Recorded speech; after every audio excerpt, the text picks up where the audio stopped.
Hello, you're on Dysfunctional. Hey, what up? This is Mr. Marcus. Hey, Mr. Marcus, you're on Dysfunctional with Paul, Chris, Denise, and Big A. We appreciate you calling. Thank you so much. Sorry for the delay. California. California dream. Well, at least it's hot out there. How hot is it today out there? How long was? How hot is it in California right now? Temperature says 75. Oh, that's not bad. Yeah, it's not too bad. Yeah, it was like 85 here yesterday. So, thank you so much for calling. We really appreciate it. Chris is a big fan of your work. I'm a big fan of porn, so, you know. Same here. Yeah, so, of course. You get that porn money. Do you do more production now or directing, or do you still do a lot of no one, I went through a bunch of crap and I kind of got blacklisted. Right. So no one has hired me to work for them, but I definitely work for myself. Okay. I always work for myself in a way where I shot my own things, I filmed my own things, I had my own editors, I would distribute, I managed my own website. So in that capacity, I'm still active. Uh-huh. I haven't done anything new. I've been kind of building up to it, though. Okay. You know what I mean? I've been getting ready. I've been getting my mind right, my body right, and practicing a lot. Close. That would actually be a great title for your first comeback movie, Blacklisted. What is it? That would make a great title for your comeback movie, Blacklisted.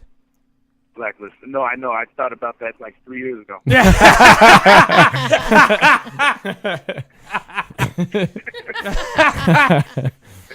That's hilarious. I was watching a couple of interviews with you before the show, so we could get a feel of what you were into and how you started.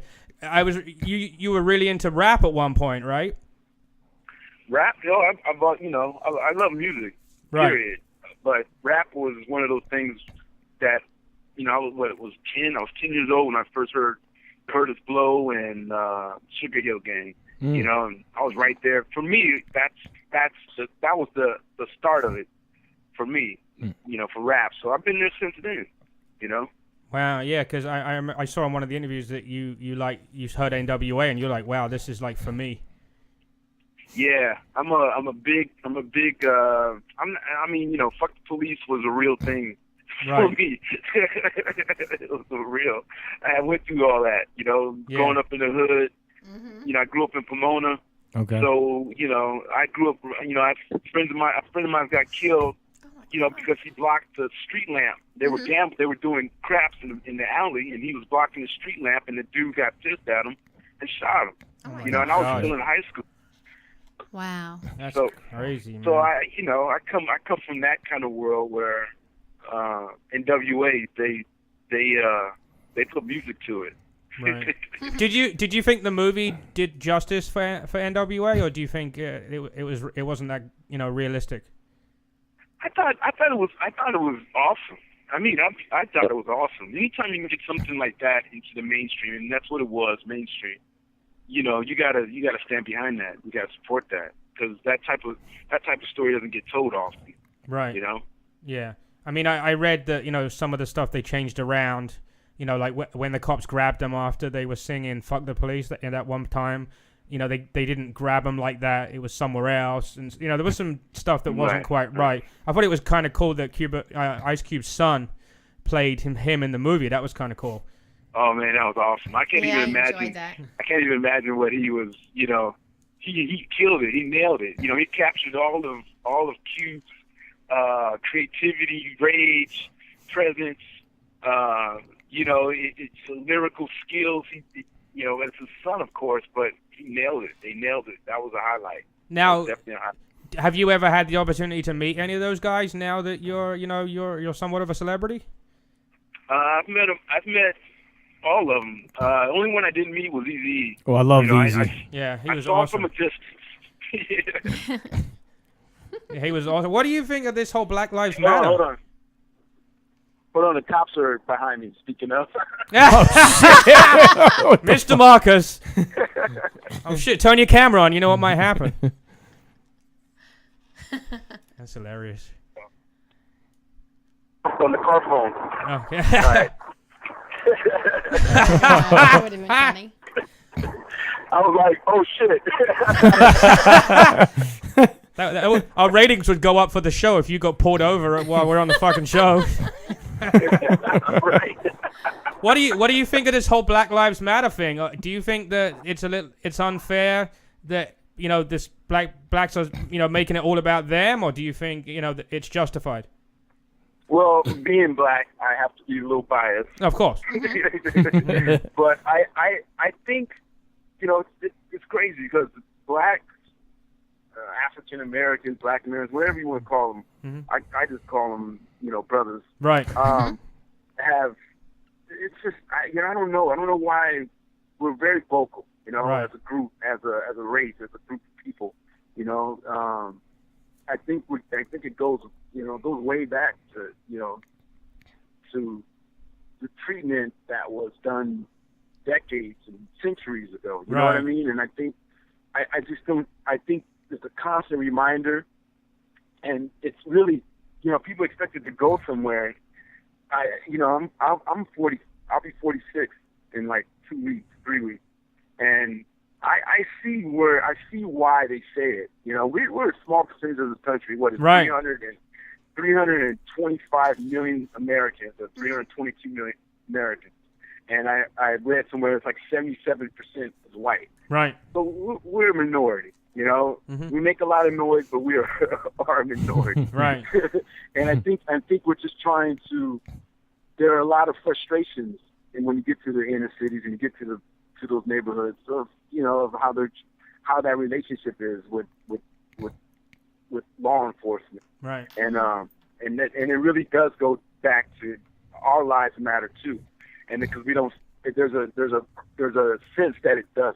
That's all it comes from. I don't, trust me, man. I meet all kind of people, and we all matter. We all matter. Right. And exactly. You just find a group of people, a race of people, and that are just vocalizing, just something that they feel needs to be said. Yeah. I was trying to figure it out the other day. They say that there's much higher percentage of black people in prison out of how many black people there are, and there's a lot more black people in poor neighborhoods by percentage. Right. What do you think the reason for that is? Because it's not like white people say, fuck it, you guys go live over there. You know what I mean? I'm trying to figure out how it ends up. No, how does poverty affect minorities more? We don't. What, say again? I say, how does poverty seem to affect minorities more than it affects non-minorities? I don't want to generalize. I think what happens is resources, opportunity, education. Different things affect people differently, and sometimes people are born in that and won't seek anything beyond that because their family's there, their friends are there. You know what I mean? Right. And so it's almost as if it's all tribal, almost. I'm going to stay here in the hood. This is where I'm from. This is where my family's from. But I think that's changing. I think the internet changed a lot of things. I think there's a lot of outreach programs. There's a lot of resources if you just look and recognize what's available. Where education can change that. Creating jobs, finding government can change it. Those things, I don't know. You got to get into government. They say get on the school board, start there. You know what I mean? Right. You just got to. It's just you have to let them know there's opportunities, there's doors, there's windows all over the place. Just open them. Yeah, because like you say, if your parents live in that neighborhood, they always say it's really hard to get out, but I think it really is. You know what I mean? People think that that's a stereotypical comment, but it's very hard to get out once your family's in there. Right. Well, they say there's a disappropriation of wealth. Right. In this country, and obviously there are people who've had it and know how to manage money and have had generational type of money. You know what I mean? And while traditionally blacks have had to start from scratch. You know what I mean? All of us do in a sense, but I always thought that white people have had a head start. Yeah, I mean, yeah, I mean, you are like you said, the minorities live in those things, and then your kids live there, and your grandkids live there. You know, a lot of white people don't have to try and get out of that. They're already kind of in the suburbs. You know what I mean? I'm trying not to be racist, but that's how it seems to be in some of these big cities. Like me and Chris, we work in Trenton, and it's horrific. It's horrific. Yeah, I mean, I don't, I don't know why I was given opportunities that I was given, but I know that I found those opportunities when I left the neighborhood. Right. When I got out of the city and got on that freeway and I went to a different city or a different area, I met different people, and those people taught me things and showed me things that I couldn't see living in the hood. Right. Thank God. I went back to my old neighborhood, and it's not the same. It's just I'm glad we left. My mother was determined to always get me into a better neighborhood, and she did. And that's a testament to her. She created opportunities for me, and I recognized them and took them. So. And I'm hoping that you took care of her for that now, because she was obviously a big influence.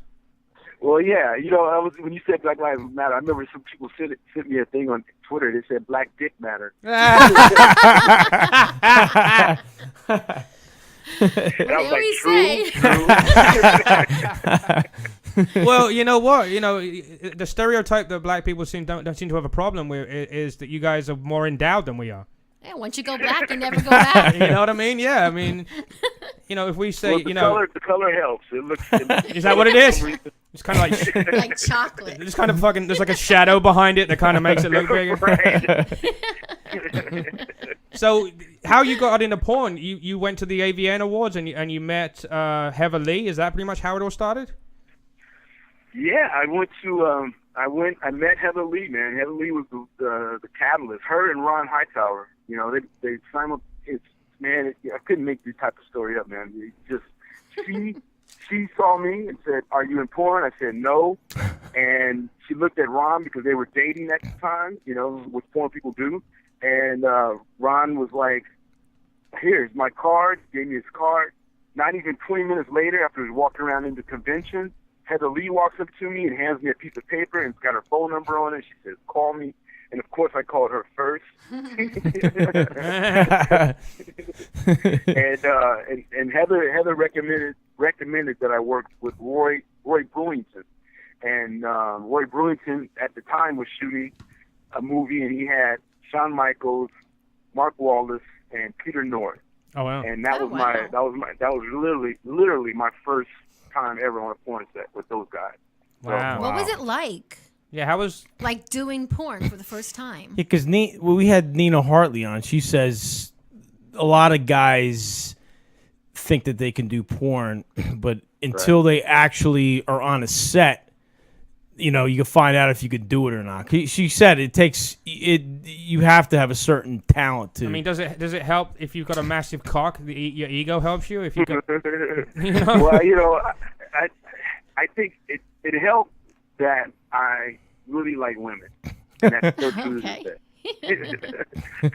And just happens to be an industry full of them. And I think and on top of that, like, I love sex.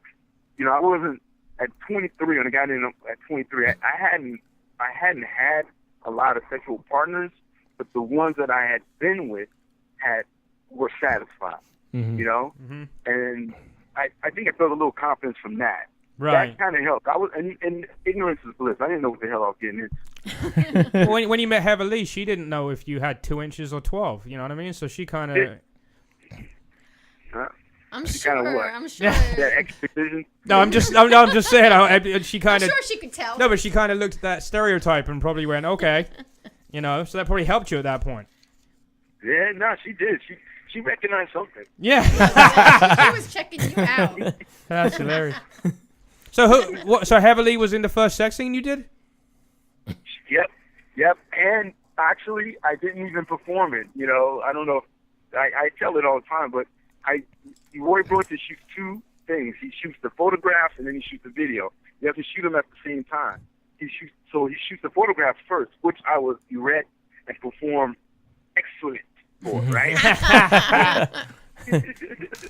So the $21,000 question was, can you come? And if you want to come, and if you want to, go ahead. And I was like, I can, sure, no problem. So I came for the pictures. Well, I didn't realize that was like my mojo. That I of course. that I was spewing, all over Heather Lee's big breast. I had no idea. So when it came time to actually do the video, I could not get any erection. Couldn't get a hard on. Could not do it.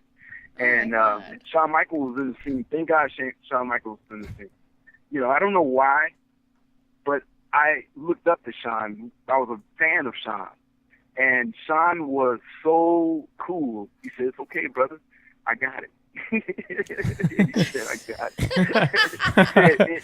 He said, "It happens, man. Don't trip." I was like, cool. He made me feel a lot better. He didn't give me shit. He didn't make me feel bad.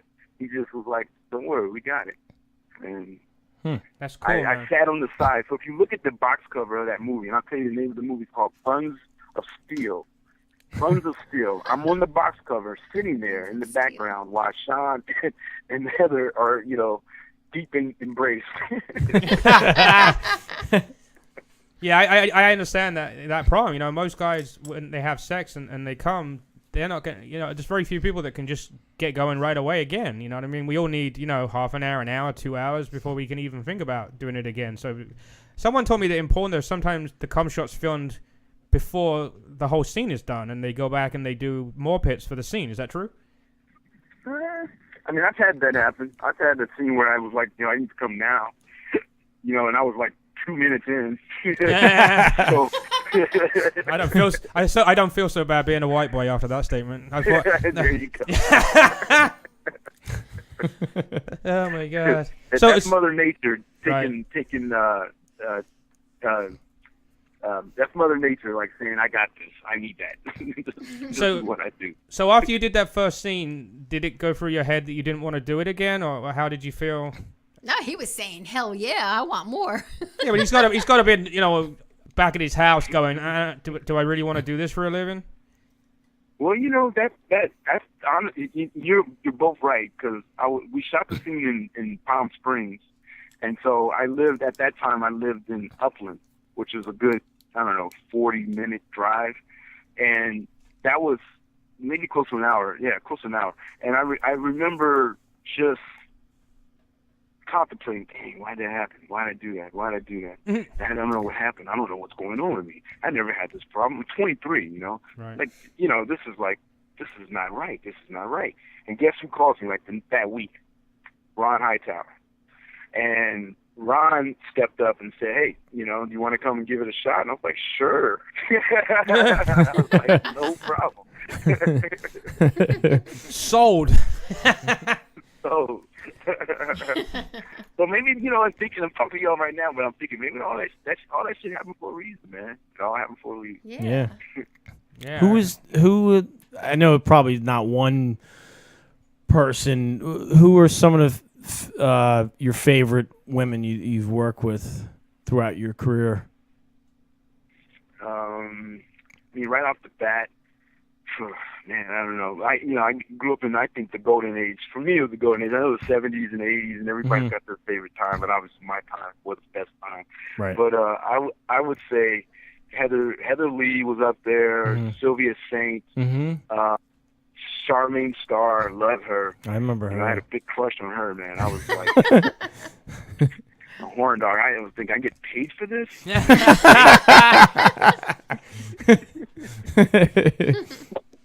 Did you ever do Christy Canyon? Christy always says we did something, but I don't remember it. And you would think that I would, because I remember Christy Canyon and Laurel Canyon were like two of my favorite icons.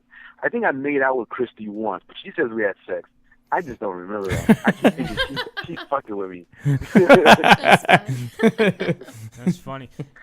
So, I mean, when you came in, did you have to deal with the big fucking hairy bushes, or was it already into the shaven pussy thing? Yeah. We were making. That transition was happening. You know what I mean? And anal was just becoming the thing. So I came in when the young girls. I remember when Christy Mist. You can look her up. 18 years old. They put her in the contract with Cinderella. Mm-hmm. And I remember that was a really big deal because she was 18. And everybody was like, man, we got an 18-year-old girl. So that was the start of the shades and young girls. And then I remember anal being a really big thing. You know, nobody wanted to shoot it, but all the companies wanted it. And so it was like we had to learn girls had to learn how to perform anal, and guys had to get into it. For me, I can't believe that they were starting to do it. For me, it was like a whole new experience. Right. You know, that was something that I had never done before. I never fucked a girl in the ass, so. Chris is a big fan of getting fucked in the ass. He's not. Hey, Paul, you like to eat your own cum, so I think. Let's ask the fucking man, Marcus. Let me ask you. Wait, and let me finish. And you let Denise, you would let her stick something up your ass too. So to me, all right. So there's two questions for Marcus. Marcus, have you ever come on a girl's ass or tits and licked your jizz off of them? Have I ever what? Have you ever come on a girl and then licked your cum off of the girl? No. Sorry, Paul. Sorry, Paul. That's gay. Okay, fine, whatever. But here, I will give you this. Okay. There was a girl. This was off camera. There was a girl that was giving me head. I was laying on the bed on my back. She was giving me head, and I had like the hardest erection ever because I really liked this girl. She was like Greek or something. She was sexy. Mm-hmm. This was pre Kardashian, right? Right. So she's giving me head, and for some reason I'm about to come. She takes it out of her mouth, and it slaps. And since I'm laying down, it kind of my penis kind of points up and towards my face. I know it's coming. And cum just like boom landed on my face. I was like, what the? What the fuck? Hey, we've all had that problem. Oh, sure, Paul. No, you haven't. No, you Paul. haven't. Your dick don't spring back. Well, one of our good friends, Jim Norton, he talks about having jerked off and he comes in his eye and he had to go to the doctor for red eye medication. Pink eye. That's funny. I keep that around for some of the girls on set, definitely. Right. It doesn't work. You know that, right? It doesn't work for cum.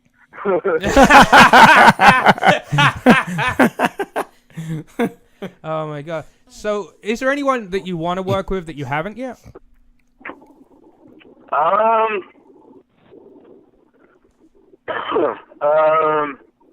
Really good question. See, I haven't done porn in a while. I keep track of some of the girls. I think Bella Danger looks good. Mm-hmm. Man, there's another girl I can't think of. How about Veronica Rodriguez? Yeah, Chris is obsessed Oh, with I her. love her. Oh, I love Veronica. Yeah, Veronica would be, I already know she'd be 100% fun, like Yeah. without a doubt. Oh, yeah. Without a doubt, Yeah. she'd be awesome. She's like 5'2", 5'1". Yeah. Oh, yeah. She's a massive squirter too. So, yeah, she's hot. Yeah, I'm lucky enough that once in a while my wife squirts on my face, so it's pretty fucking awesome. It's hard to describe that to anyone who hasn't had it happen to them. It's like you're having sex and suddenly it gets all warm down there. Like there's warm water in a vagina, and then I know she's going to squirt, so then I go down on her and she fucking blows a load in my face. Wow. You're a better man than me, man. I was really hoping and praying that you would tell Chris that you had sex with Veronica Rodriguez, because he would probably put a gun to his head right now if he did. No, I wouldn't. I would shake his fucking hand. She's fucking. That's why you let me in. Like, I don't think a lot of women just. I don't think they get it. Like my girlfriend is the same way. Like we met you at the the Exotica last year in Edison, New Jersey, and I went there and my main thing is I wanted to go and meet her, so I had like a picture taken, and I had bought some of her merchandise and whatever. My fucking, my girlfriend calls me a fucking pig, and I'm like, why am I a fucking pig? I'm like, there's nothing wrong with that. Guys like porn. And that's just the way it is. Right. I think. I mean, it's they say what I read somewhere that 94% of men have access porn through some through either their computer or their cell phone. Right. And while women have 36%, we're trying to get that number up on women. We're working on it. But it's human nature, man. It's like watching if you see a car accident, you slow down. You look and you're looking at the manual. You're looking at everything. When you see two people having sex, it's something that I do, you do, we all know we do it, and it's something that it does something to our to our mind, to our senses when we do see it. We instantly become aroused, interested. It's like it's such an animalistic thing. Since the invention of the camera, we've been taking pictures of sex. Yep. So Denise, she fucking. I'll be totally honest with you. She just fucking hates porn stars. But she doesn't. I don't hate porn She stars. doesn't understand why a girl would do that. It. She doesn't understand why a girl would do that. When I was younger, don't get me wrong. When I was younger, I used to go into the city, me and my girlfriend, and we would go down to all those little stores that have all the little peep shows, and we'd go and put our little quarters in, and to see a guy or a girl. No, we watched all kinds of shit. Yeah. You know what I mean? It's just that after you become a mother, and you're married, and I just think it's interesting that she. I'm different. I'm not the same girl as I was she'll when never I was ask. young. You do like fantasize, or do you see some, I fantasize all the time when my husband's on me. I think about every other guy I can think of but him. So yeah, I do that still. See, the one thing I don't get, and I got to take my fucking hat off to you. If I was having sex with a fucking 10 or a 12, I'd blow my load in like 30 fucking seconds. Most of the girls in porn are fucking 9s or 10s. That's because you're a 2. No, but I don't know what I'm saying. Yeah, probably. But I don't understand. It's very hard for me to just imagine how you can go for 40 minutes with a fucking stunning woman. Well, it's a mental thing that you have to do. You prepare yourself for. Right. I guess it would be like in sports, soccer players. I don't know how they can run up and down those fields. For 90 minutes, right? 90 minutes, up and down. That's a big ass field. But when you condition yourself, and when you're, you can your body can do those things. Right. And I think that's just a technique or something that you kind of learn as a porn star. You kind of, as you're doing it, you tend to try to make adjustments. You know what I mean? You know what you have to do. You know what's going to look good. So then you just try to mentally and physically be ready to do it. I mean, does it help that there might be like a director there that's kind of stopping and starting and making you do different like positions and stuff? Well, some directors are assholes. I ain't gonna lie. They'll do everything they can to not let you set the mood or to get into your groove or to set the pace. Right. But on the flip side, there are directors who are very conscious. And yeah, they'll definitely let. I know Penthouse, when they shoot, they're like, you do you. We'll work around that. And that's the best type of set. Right. You talk about mental condition to make you last longer. It's funny you mentioned soccer, but I just lately have been thinking about American football, and that brings me back down. Like when I'm into it and I'm really close, I just think about a bunch of dudes in tight white pants running around, and I just lose my interest. But I don't lose my heart on, which is great. But my mental, you picture the whole ass slapping and everything too? No. Yeah, he does. That would make me come quicker. Oh my God, Paul! I'm telling you. Paul definitely has some tendencies where I think, yeah. I think he's bi-curious. He's not bisexual, but he's definitely bi-curious. When I lived in England, we had a video store and we had a really good business in under-the-counter porn, because back then porn was not legal in England. You could barely see a pair of tits on a videotape when I lived there. And we got to the point where we'd seen so much porn that we had to see something weird, So, when someone gives you a tape of a guy sticking 25 needles up his cock, or fucking there's that guy trying to shove a glass up his asshole, or some chick getting 2 fists up her pussy. It was like regular porn just got boring to me in a while. Do you think it's gonna have to go back to the old school porn? You say you want to get women into it. Do you think that they need a story? They need romance? I mean, we kind of condition them with soap operas, and women they're more into the story. I mean, I think that's just Mother Nature. You know what I mean? They are the nurturers. They're the ones that they birthed us and raised us, and I think they like to see that there's still some sense of. And this is I don't know why this answer is coming out like this, but maybe so a woman, she needs to know that love is is still alive and well, and I think and romance is one of those ways of doing that. There has been 10 or 20 there's been 10 or 20 movies in the last 2 or 3 years that are just regular movies, but they have hardcore actual sex in them. So like you're watching a romantic movie, but then the sex scene is hardcore. And they've been in England, they've been released mainstream with regular certification. You don't need to go to a porn store to buy them. Which is kind of weird. I like that. I like that. Hulu and Netflix is getting into not raunchiness, but they are like changing the game as far as bringing some these stories where you can see nudity and talk about dick and pussy and sex, and there's no embarrassment, there's no censorship. I don't like though how like Hollywood.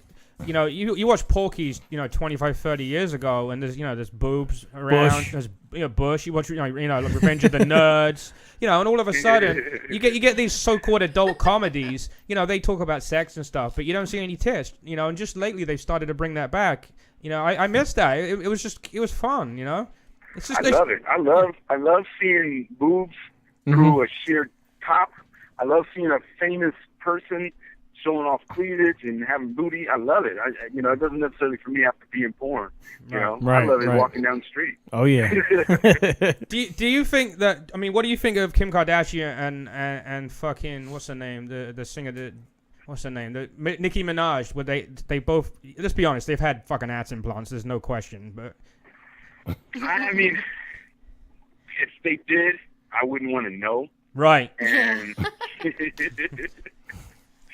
because, our fantasy, that's why I like Rihanna. Rihanna doesn't have an ass. Not like a Beyonce. But so Rihanna's more my speed. You know what I mean? Right. So I just kind of really focus on her. And I like the way she is. Right. Don't a lot of girls in porn have fake tits, though? Yeah, I mean, there's a lot of women. I mean, women in general get fake tits. I'm with a girl right now who's not a porn star. Should be. But she has fake tits. Actually, Denise's brother, he was married to a chick that had fake tits, and then when he got married again, he made the new one get fake tits because he missed the old fake tits. Oh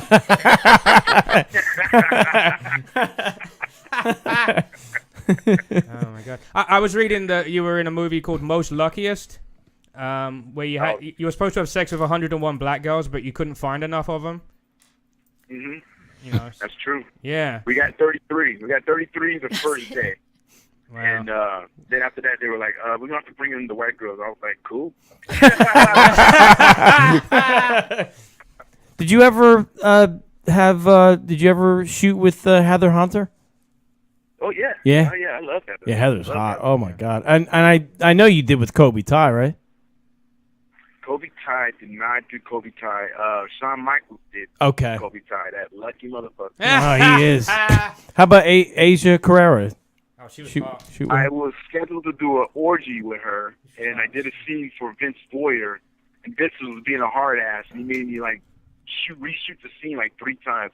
So I had nothing left, and by the time I got there, I was just kind of spent, and I couldn't do the orgy, but I was scheduled to do it with her. Okay. And so it's interesting. I'm sure you watched the documentary. What happens after porn. It was pretty interesting. There was a documentary called After Porn Ends, I think it was called.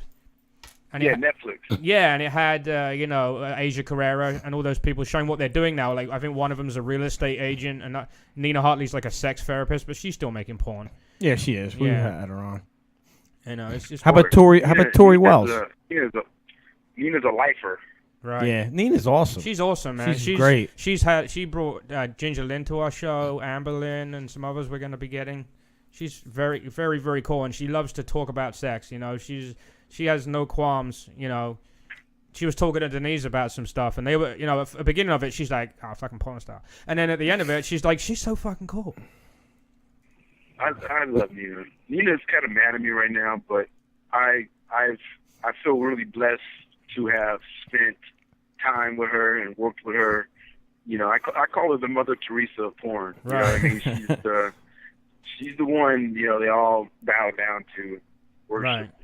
Right. You know, she blesses everyone with her presence. So. Right. How do you feel when you're walking down the street and someone knows who you are?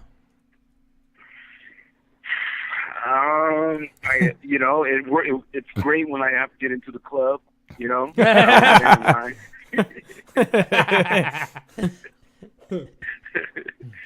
You know, it helps get a little VIP service, you know, here and there, and I love it. I mean, I'm born and raised in LA, you know, and you know, it just so happens that the porn industry is, you know, out here in LA, you know, and I had to go through LA to get, or it's in the Valley, but I had to go through LA to get to the Valley. I guess I was just always one of those guys. I was always out and about. I'm still always out and about. I just happened to do porn, you know, and I think I haven't changed. At least I don't think I have. I mean, I've gotten older, whatever, and been through a lot of shit, a little wiser, but I just haven't changed, man. I'm just like, I'm just the guy that's from LA, you know, Pomona, and lives out here in LA, and can get into porn, and that. Hello? Starting to lose him.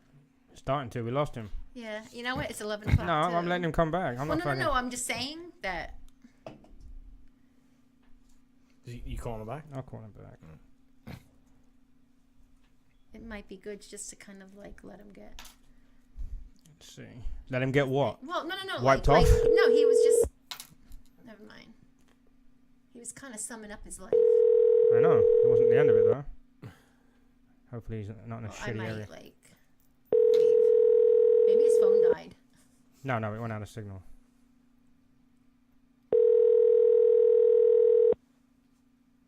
Your call has been...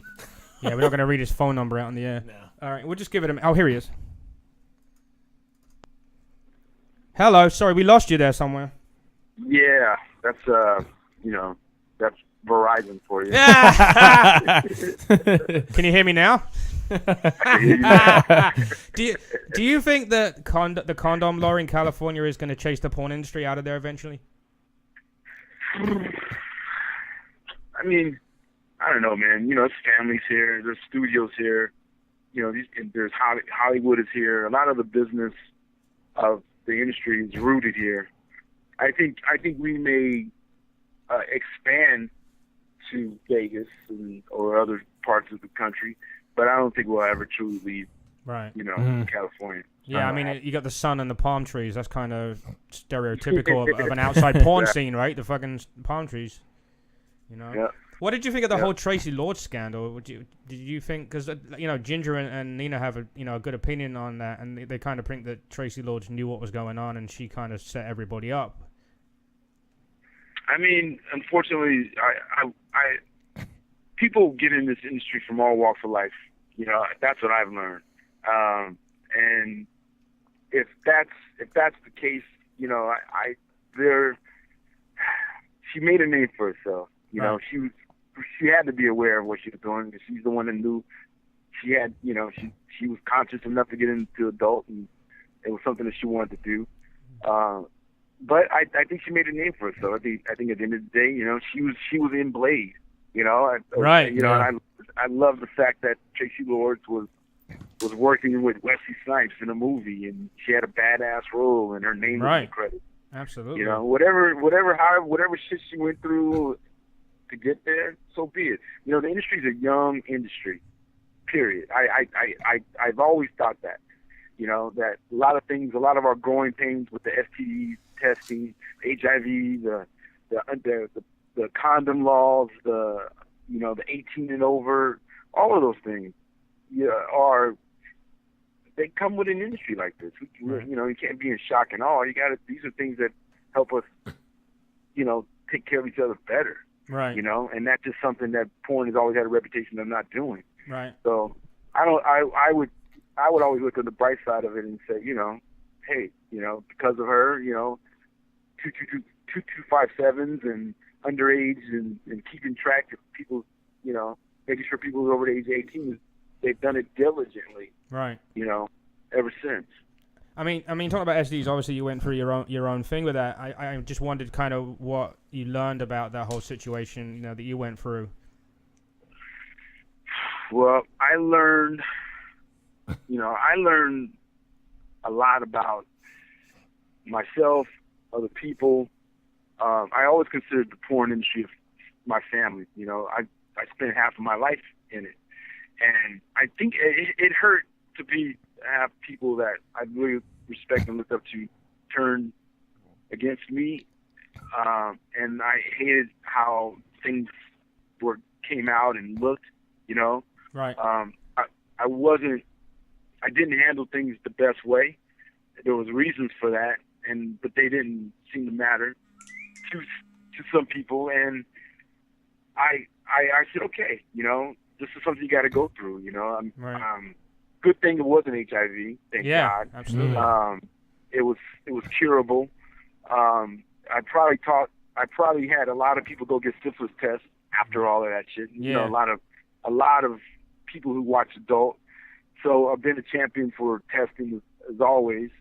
And I think I just feel like that really put me in the history books in the industry. Right.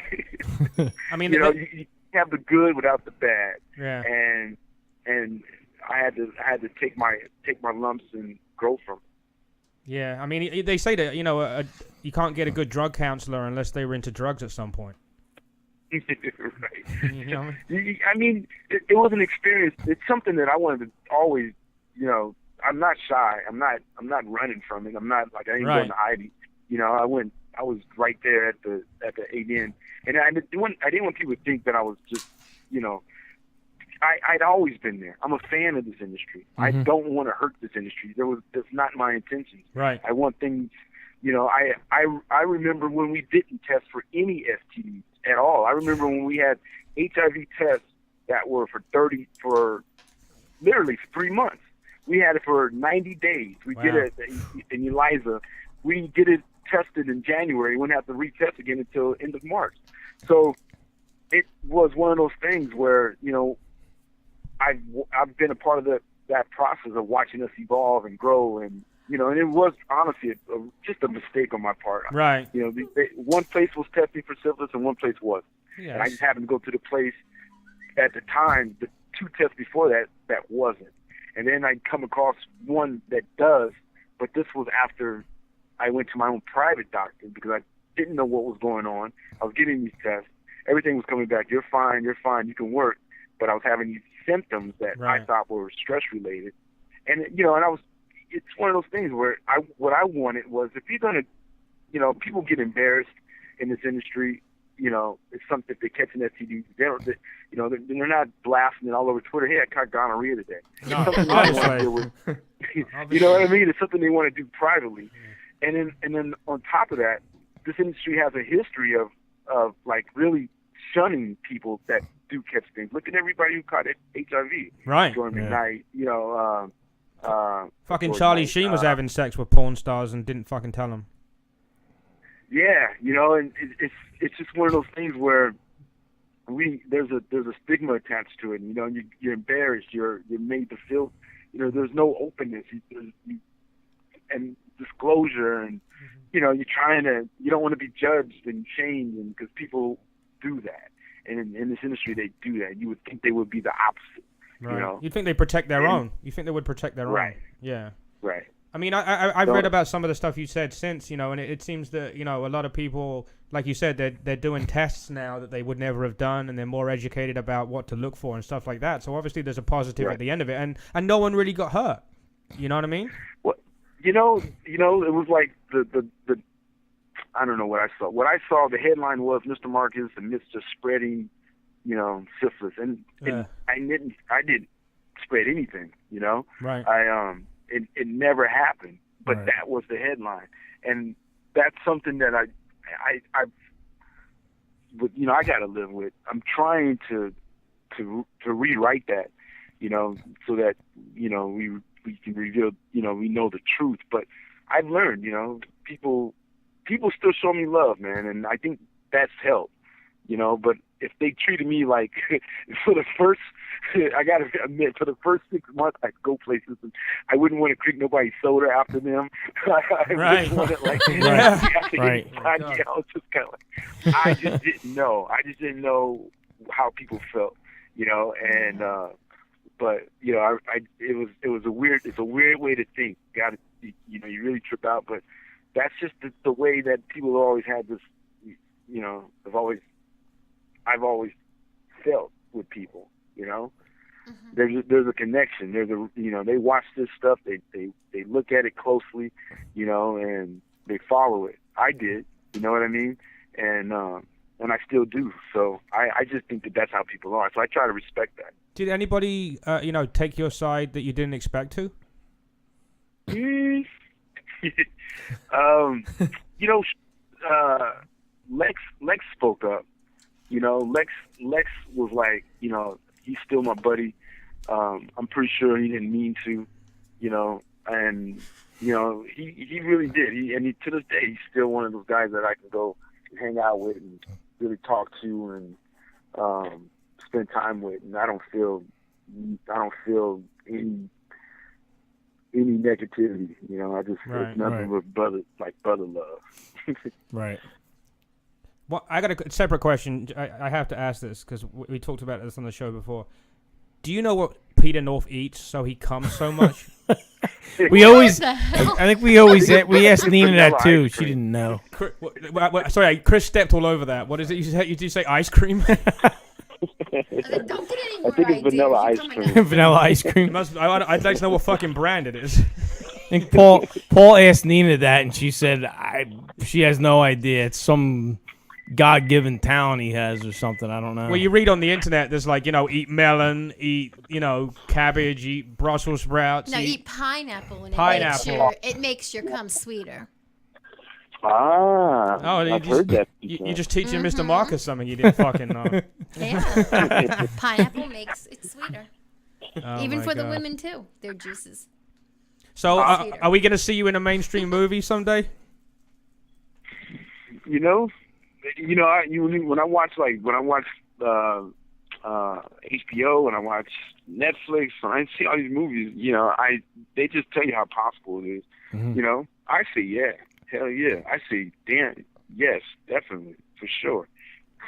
That's good. I'm sure there's a Mr. Marcus autobiographical movie at some point. There's got to be. You're a name. You know what I mean? Mm-hmm.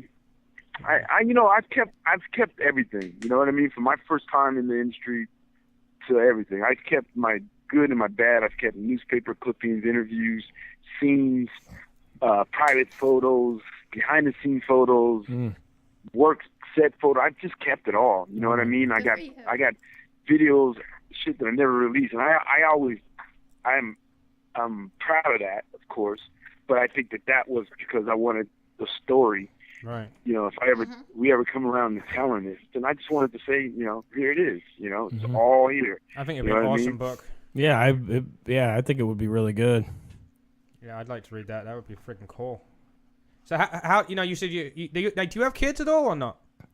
Yeah, I got two. I got two daughters, of course, because you know that's the porn thing. Right. Now, how would you feel about them being in of course, he's been asked that question 100 times. Well, as a mom, how would he feel? He's a dad.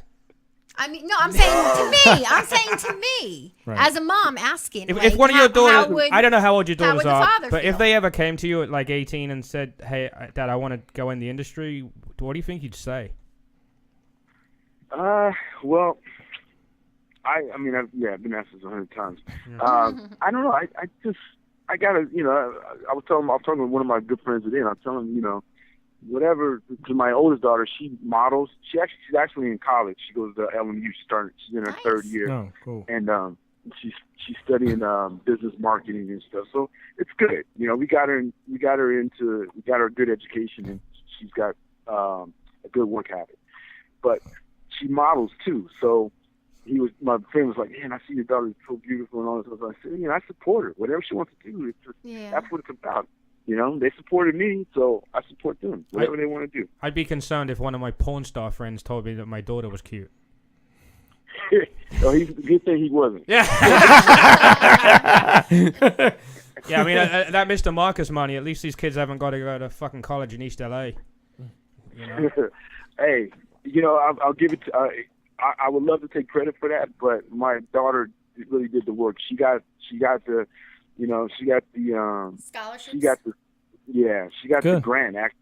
Oh wow! And she got accepted, and she wrote.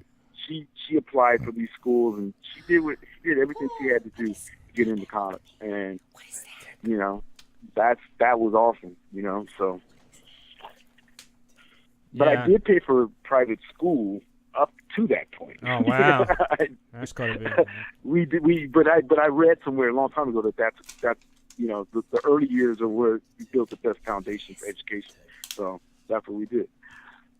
That's so cool that you could do that, man. I mean, I'm sure that it was that fucking started the ball rolling. Porn made that happen, brother. Yeah. So I mean, you can't ever say anything negative about it. Really, you know what I mean? I can't wait to see the Mr.Marcus book, though. You said, there's a book in you. There's no doubt. Yeah, not really. I mean, I wrote one book already. Yeah, I saw the Porn Star Guide book, but I want to read your story. You know what I mean?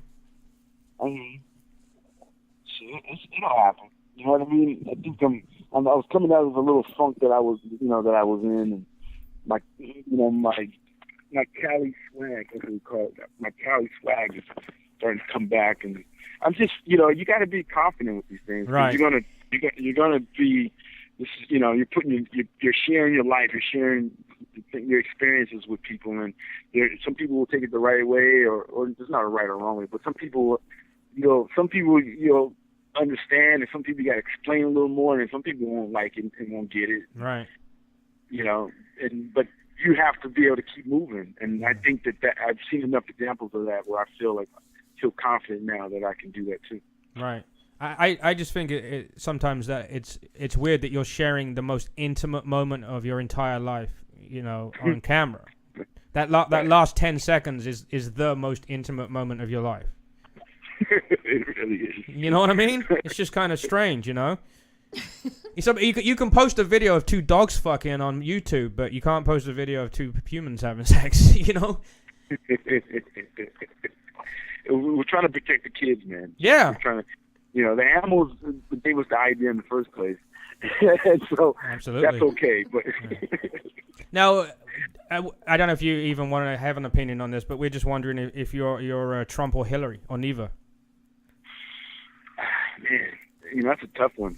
Because I can see why, Trump to me is just brash. They said he lacks empathy. You could tell he's speaking from the cup.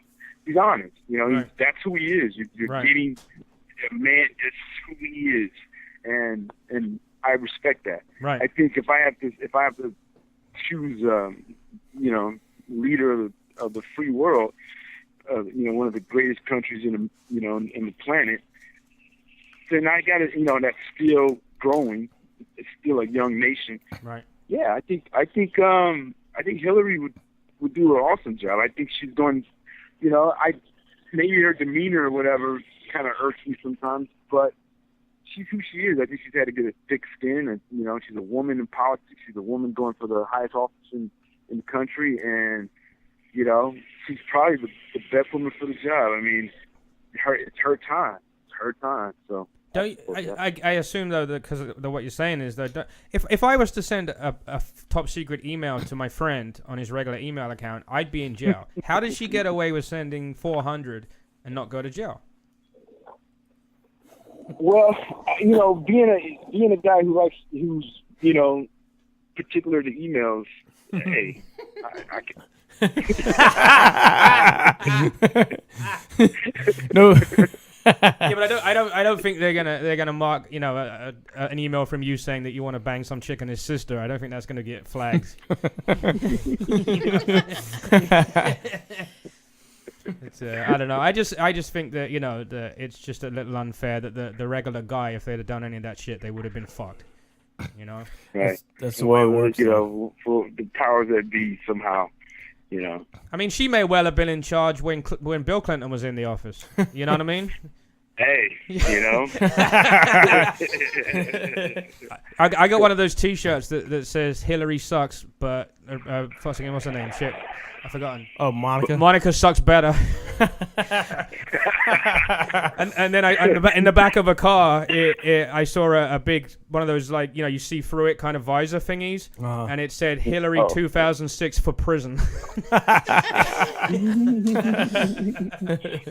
I just want what I'm British, so I'm not at the point where I can vote yet. I haven't become a citizen. But I just want to see what Trump will do. People in England fucking hate him because he won't negotiate with England. You can guarantee it. But don't you just really want to kind of see if he's going to do some of the shit he said? Well, what do they do? Most of these motherfuckers promise a bunch of shit. Right, and they never follow through with shit. That's the problem, even I think the way some people are intrigued by Trump. I mean, he's you either like him or you don't. And I know his mouth and the way that he talks, like the brashness and cockiness, I know it really pisses people off.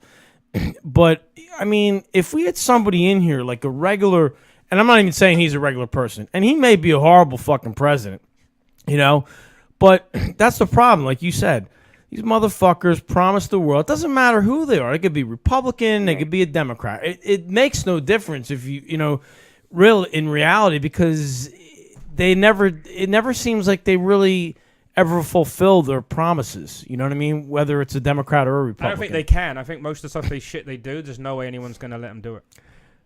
I know, but I'm just saying that's just kind of the way it goes. There's a lot of people to get through to actually make it happen. Yeah. Do black people in general hate Trump? Nah. I've seen a few black Republicans right there at his convention and supportive, and I've seen it. I don't like I said, I don't like to generalize it. I just think that unless it's white people had a head start, but other than that. You know what? I never had Trump say he's going to build a wall between here and Africa. So it's just Mexicans he doesn't like. right. He's building a net. Yeah, the Spanish people hate him. Yeah. Hey, though, if they throw the Mexicans out, there'd be a lot more jobs for the minorities. So that might work in your favor. Not you, but for the cities, the inner cities. Oh my God. It's been really awesome having you on. We really appreciate it. If there's one thing you could do for us, if you could just say, "This is Mr. Marcus, and you're listening to the Dysfunctional podcast," that would be really, really cool, or something like that. Anything you like, you can tell us to go fuck ourselves if you want. We don't. Okay.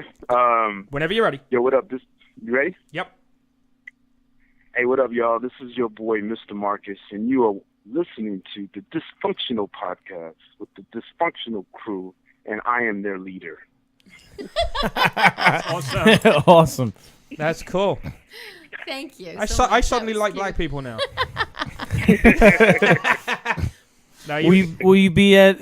Are you doing the Exotica thing again? You going to be in New Jersey again this year? Yeah. I'm trying to see if I can knock out this Columbus. We'll see. We'll see how it goes. I've had some challenges, but my goal is to get out to the Columbus. I like when Exotica goes into a new city. Right. It's always good. It's always a good reason to travel somewhere and meet new people. So I'm gonna try to make that happen. So another question actually, just while I'm thinking about it. Does a name like you make the same kind of money as a girl that makes? Is that possible or not even? We're not we're coming from two different perspectives. I think people were always quicker to pay the women more money because more men will show up and gawk over them. But I think it's just one of those things, man, where you just got to go out there and make your way. You look at your strengths. What do I have? I have a long history in the adult. Right. Well, I capitalize on that. While a woman, a female in the industry is gonna, if she's beautiful or very personable, guys are gonna just latch onto that. Even women, support that. And I think that's a totally different ballpark.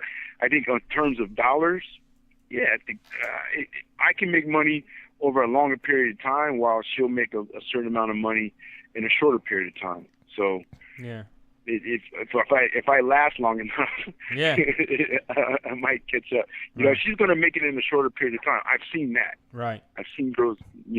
I've seen a girl make like $25,000 a month doing scenes. Wow. Shit. And I'm gonna. And they have strip clubs they can go dance at, and right. They have social media accounts that they can, webcams and stuff. Yeah. I think women just have a lot. And it also doesn't help that, like you said, only 35% of women will watch porn, whereas a lot more men will. Right.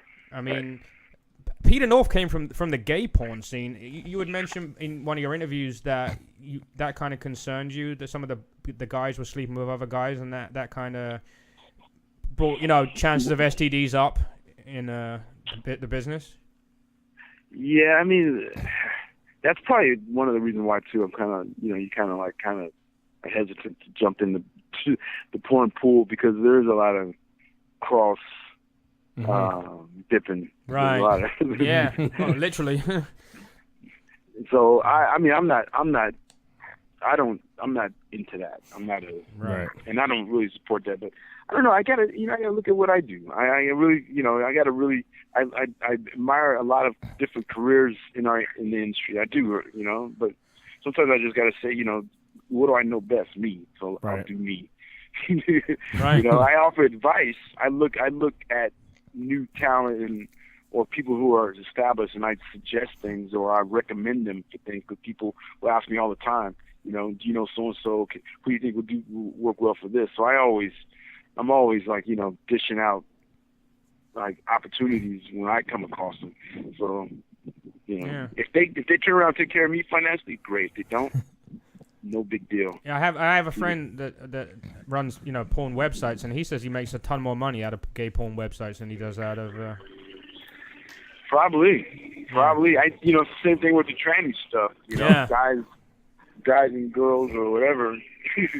They love that shit. And Paul's into that. He's into the trannies. No, I'm not. I want to see an hermaphrodite because that's a girl with a dick added. That's not a dude with a vagina added. Whatever. I'm so boring. Just give me a girl with a nice butt. That's it, man. Nice set of titties. Nice set of titties. Yeah. Some good head skills. Oh yeah. Oh my god. All right, it's been awesome, and Denise is gonna go and watch one of your movies now, and she's gonna tell everybody that she met you. Now she's actually spoke to you and found out that you're a stand-up guy. She can actually tell her friends that she's watched your porno. I will definitely check it out. Yeah, I'm sure you will. Check it out. Let me know what you think. Yeah, I will. Not with I you. will. I will text or email you if she leaves me for a black guy, and it's your fucking fault. Damn you, Mr. Marcus. Yeah. Oh my god. Hey, that'll be the next headline. Mr. Marcus causes divorces to increase in New Jersey by 24%. All right, it's been really awesome, and we really, really appreciate it. And thank you for making the time for us. Thanks so much. Yeah, we had a really good time. Thank you, you guys. Appreciate it. Yeah, we really appreciate it. Hopefully, we'll see you soon. Yeah, yeah. I'm not going nowhere. All right. Oh, we hope not. And good luck in your future endeavors, and I hope to see that book one day soon. For sure, brother. All right. It's gonna happen. Absolutely. All right. You take care, buddy. Have a Take good care. one. All right. Take care. All right, you too. Bye. All right. Bye.